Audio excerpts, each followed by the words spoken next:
Hey guys, welcome back to my channel. So we have here a 2002 Mercedes ML320. The repair that I'm going to do on this vehicle is going to be the two valve cover gaskets. I'm going to replace the brake boosters and also the power steering pump. I already have the parts in here. Let me show it to you. So that's what I have in there. Let me get a little closer. Everything is original from Mercedes. Sorry for the shaking. So this is the valve cover gaskets, this is the brake boosters, and this is the power steering pump, which I haven't even removed from the package. So let's just start doing this, and I hope it's informative, as I always wanted to do my videos for people that need sometimes a little bit of a guidance on what they're doing, and also for myself as a record of the repairs that I'm doing, and to help myself remember sometimes. I mean, you see so many different vehicles that it's good to have a library for yourself as well. I like to do a lot of diagnosis. This is not about diagnosis, this is just remove and install, but it's also good. Okay, let's see how it goes.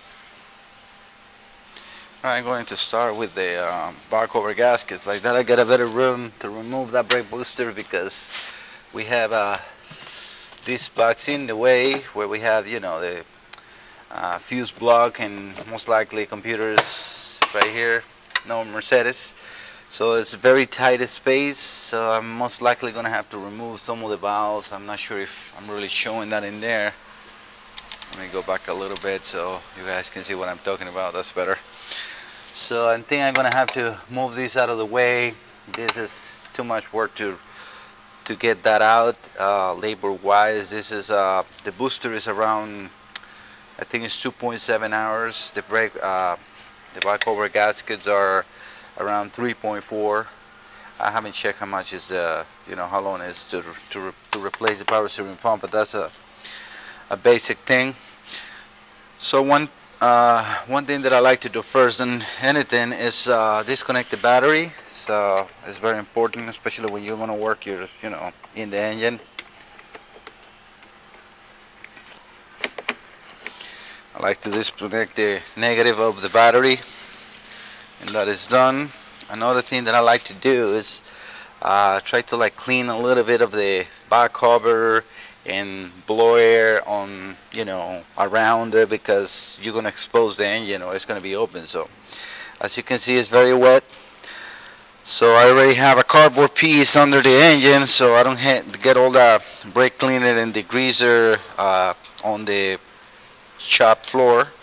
So let me start by doing that. I already removed the air filter, which is pretty simple, and disconnect the map sensor, which is this connector in here. It's just a flat screwdriver, and the other ones are just regular clips that you disconnect. So let me stop the video, clean that a little bit, and we proceed with the rest of the video.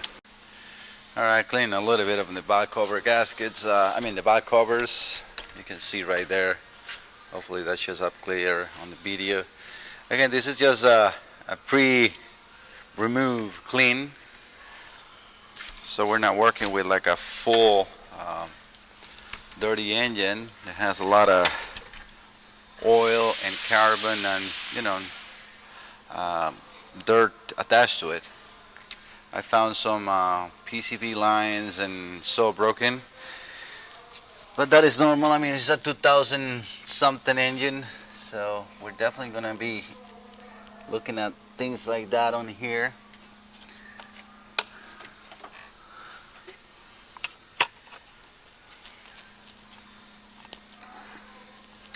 Like this hose, this one actually doesn't look cracked, but it's definitely going to be super cooked from 2002. Is 15 years old, so 16. So this hose is cracked completely, and this one is halfway broken.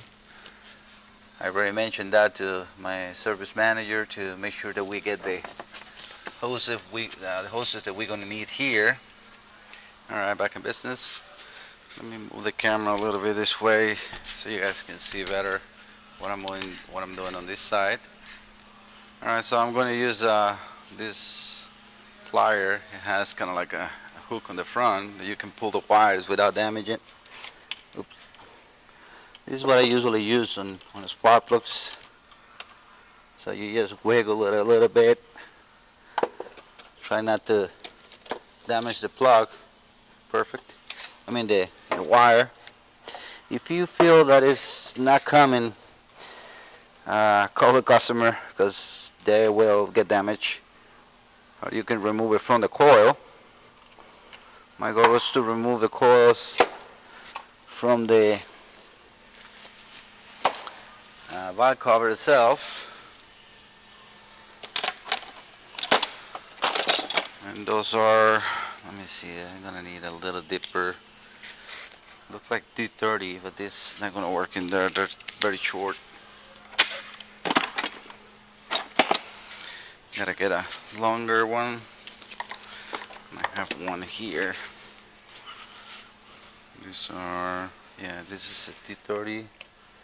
It is 230. So I can use my 1/4 of an inch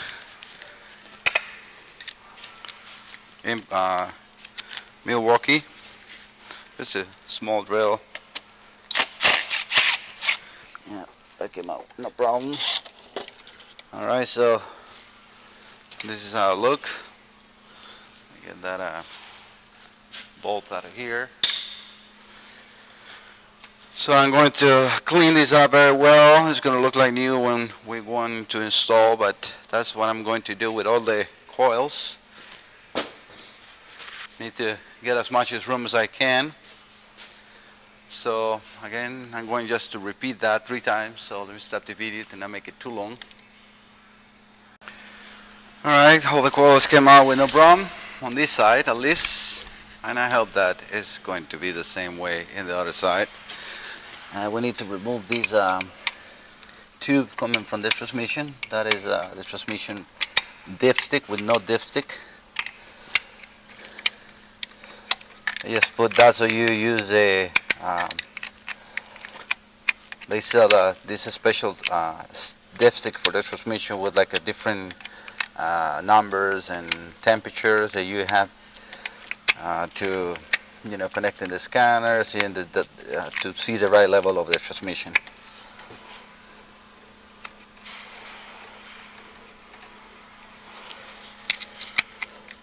Just grab my 10. I thought it was going to be quick and easy. I guess it's taking too long.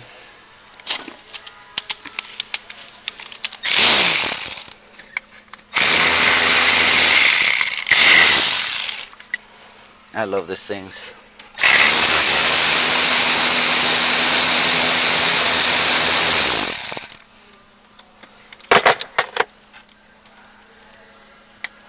At least that's not going to be that much in our way.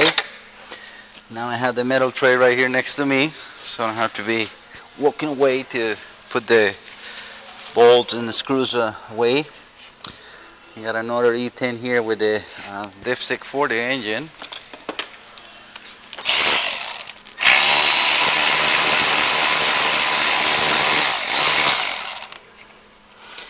And it looks like all the back cover fasteners are E10s too.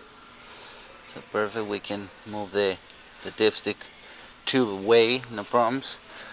And I'm going to clean this a little bit more. Well, actually, I can just keep going and do that on the outside. So let's remove this back cover. 1 second, guys. Sorry for the interruption, guys. Like I was saying, you know, they're all E10s.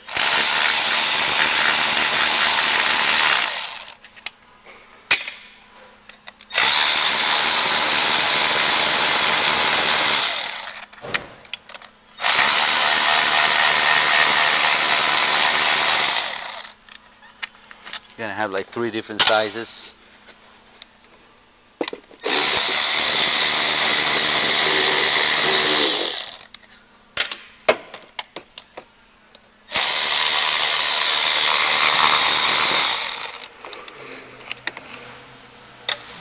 I think the one is gonna give me a lot of more work, and time-wise it's not as best. I mean, it's not the best. Being repair-wise, is the booster. Make sure that we have no more bolts on the back.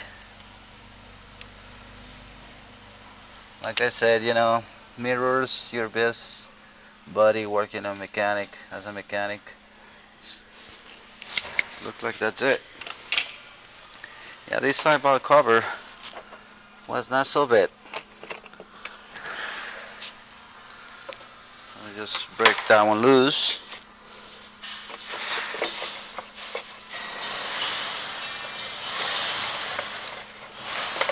Looks like the transmission lipstick is a little bit on the way, but not much. And that's this side. So I'm gonna put this back over away. Got that big table my wife gave me, and I put all the parts always in there. Yeah, now it's gonna be about cleaning up. Just be careful, you know, especially that right here, you know, whenever dirt isn't there, not to put it in the engine.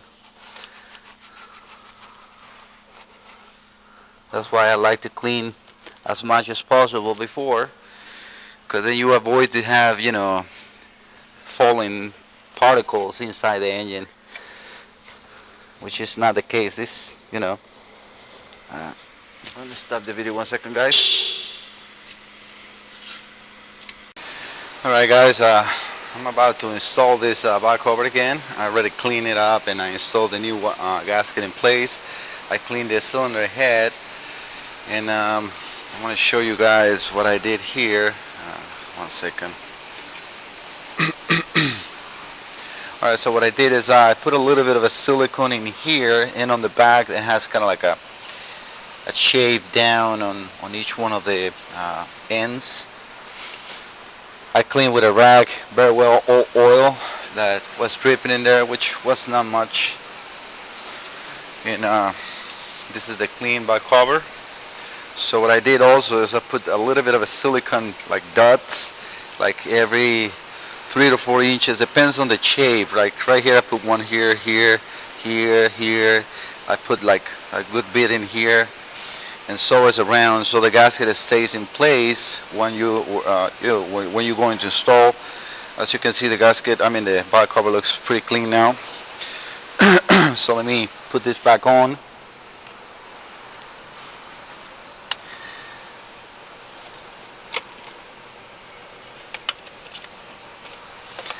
The back is the one that's a little tight with that transmission stick in there. Not much. Just want to make sure, you know, with that silicone that it seals very good on those edges and ain't going to leak again after install. Especially it's a 2002, so it's better to be extra careful with that.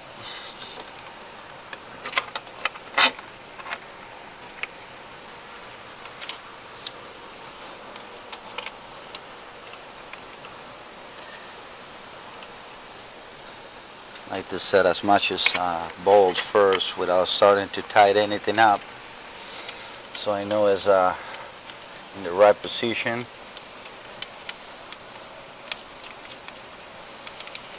And this looks good enough.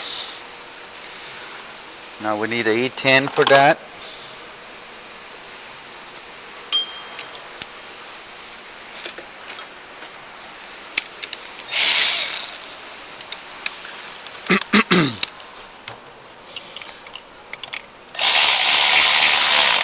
Just to like get it close to position.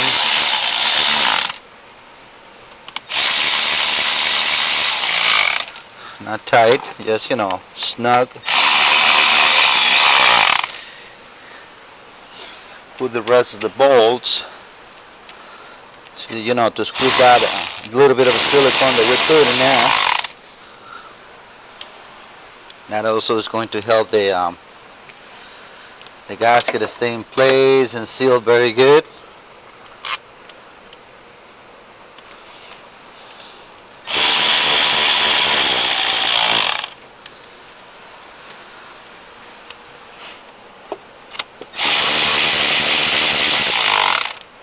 I clean also the coils very well too. They were very full of oil, and let's call that carbon, but it was more like, you know, mud and dust and oil. Alright, so that should be the bowls that we have in there for that. So now what I'm going to do is I'm going to let it sit for like an hour to let that silicone dry a little bit, and then torque to specs, which I'm going to get that information right now and show it to you guys, and then I start with the other black cover. But this side looks pretty good. Like I said, it's very good to clean before you remove. Like that ain't gonna be much of debris falling inside the engine like you saw right here. It's pretty clean. Then you go with a rag, clean the surfaces. You can clean the back cover outside, which is exactly what I did, and not a problem. Still gotta put this bracket on the transmission oil stick in the back or tube. So let me stop the video, let this cure for a little bit, and then I get you guys back in the video. Let me take you over to the computer. So it looks like the, you know, what Mercedes calls, you know, cylinder head cover. The balls are going into 2 stages of 9 Newton meters,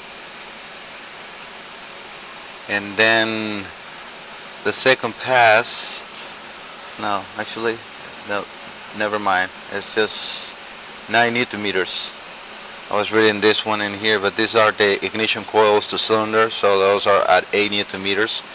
Let me show you the document. So this is the document that we are using for this one. This is a 163. Again, it's a 2002 ML320. And this is kind of where we have to take, you know, the coils, the back covers, the cover for the engine. It's pretty basic. So we know that we're going to need 9 Newton meters for that. I got already the small torque wrench for that. So it looks like a pretty basic information. Hopefully that shows well on the camera. I have the torque wrench ready to go. Let me set you guys back into the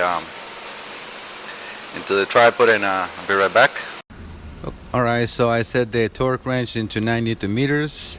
And the sequence that I usually use for these black covers, or most of the time that I'm doing something like this, is circular motion. So it's from the center out.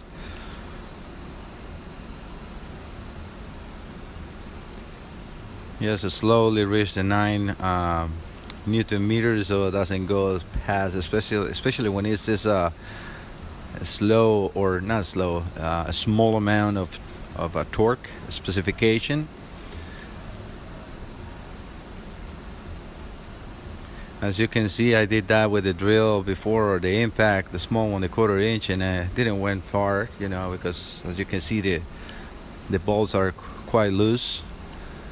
All I did was put a little bit of a pressure onto the gasket to squeeze that silicone, and let it cure for a little bit. So when you torque the back cover gasket, or sorry, the back cover, it doesn't squeeze it too much out, and it helps to seal better, especially on those round locations on the front and in the back of this back cover.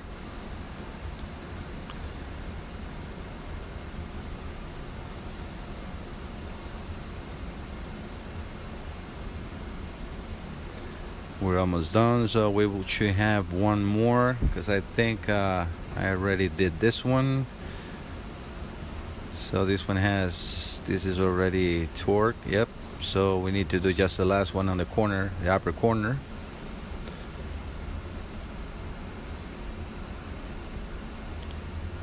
And that will do it. So now I'm going to set up the bracket that holds the transmission filler pipe, or, you know, the dipstick. That is the one that you can see on the right corner, right bottom corner on the screen.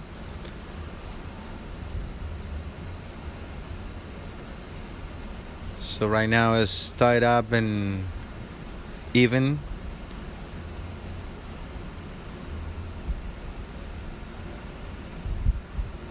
I have to record this audio after because my battery on the camera died, and not on the camera, on the microphone. So you're gonna feel a little bit of a difference on the audio, but I think it's going to work well. Alright, so we're putting that bracket in there. I'm trying to figure it out in here which is the way is located. I was going to take a look at the recorded video, but I was able to figure it out.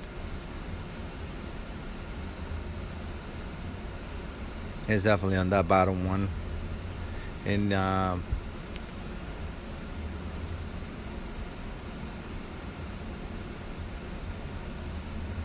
when you put this bracket on, the clamp goes on one side, which is the bracket has the thread on it. Alright, so let's see if I can figure this out. As you can see, I put that clamp in there wrong. You have to put the clamp on the one side, and the bolts go through the clamp and attach to the bracket. But I definitely will find out that that's not the right way in a second.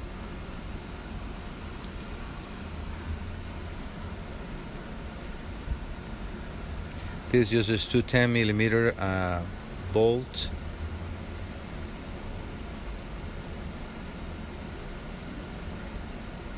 And figure it out in there that that's not the right way, so I'm removing the bolt now and put them into how it should be. I know these are very easy things to catch when you are a technician, but it's easy or best to show everybody. The other bolt that I have in there will be for the intake hose that goes from the back of the engine, or the intake manifold to the air filter. I'm not going to put that yet because I have to do the other valve cover. I'm not gonna show that on the video, which is exactly the same procedure. You have to remove the coils. I also find that it's better if you remove that T30 from the coils and then pull the wires, specifically the ones on the back closer to the firewall, because the air filter and that coolant valve is on the way. So it's better if you pull the coil and then you can put the cables easier. Now the coils are clean. I went through very very deep to remove all the oil and all the debris. It's very important, because otherwise that oil is going to damage the connections, and it will end up damaging the coils too as well. I like to work clean and try to make the car or anything that I work new as new again. On the position, just if you forgot how it was, just go over the beginning of the video and you will find out which position each cable goes, because the coil has kind of like an upper and a lower cable. It's a little hard to see, but the upper one goes to the front of the spark plug and the lower one goes to the rear one. It's each exactly like that. So I'm locating the coils on the back cover and plugging in the spark plugs. Those connections, the power and the ground, the control for the coils are very brittle. I try not to move it too much. The clip that holds the cable or the connector in place is very, very weak. It still holds the connector in place, otherwise I would do something, but the position of the wiring and the position of the coils allow the cable to stay, or the connector to stay there without needed or anything else. Plus it has a weather pack or ring around it, which makes it more stiff to get in and out. So I don't suspect that to be a problem. Otherwise I'm gonna have to put like a plastic wire tie to hold that. Hopefully that will not be the case. And like I said on the other part of this video too, this is just a fastener, so you don't really need to go crazy putting torque wrenches or stuff like that. I'm going to use this one, let's say that tip that I'm using, if I go past 10 Newton meters it will break. That was what I was showing in there, so I know that it's not too much or loose. Remember that a specification called for 8 Newton meters, so it's okay. This is not an oil or gasoline or nothing in there, so it's just to hold the coils in place. I'm pointing and then I'm saying, yeah, that those connectors are very, very brittle. I mean, it's a 2002, so it is what it is. And those you cannot replace. It's part of the harness, and I don't think it's necessary yet. All right, so this is pretty much what you really need to do in order to replace a valve cover gasket. I'm also mentioning in there that those hoses, the one that I point on the other valve cover gasket, they were really broken. We ordered those from the dealer. They will probably be here tomorrow.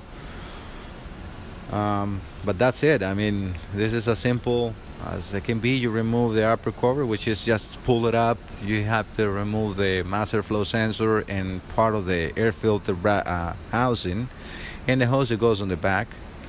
And then you can access the two back covers and the coils that you need to remove in order to get the back cover out. The way this customer requests, it was only to replace the back cover gaskets. This also has an upper seal, kind of like right next to the coils that you see right there. That's also removable, but it's not leaking, so no, it was not quoted to get repaired, just for the oil leaks. All right, guys, I hope you liked the video. Don't forget to subscribe. And for those that support the channel, thank you so much for helping me out. I mean, it's taking this time to record and everything is a little hard. And for those new subscribers that wants to help the channel and support the channel, I will post a link at the bottom of this video on the description. And thank you so much again. Have a great day, and thank you so much.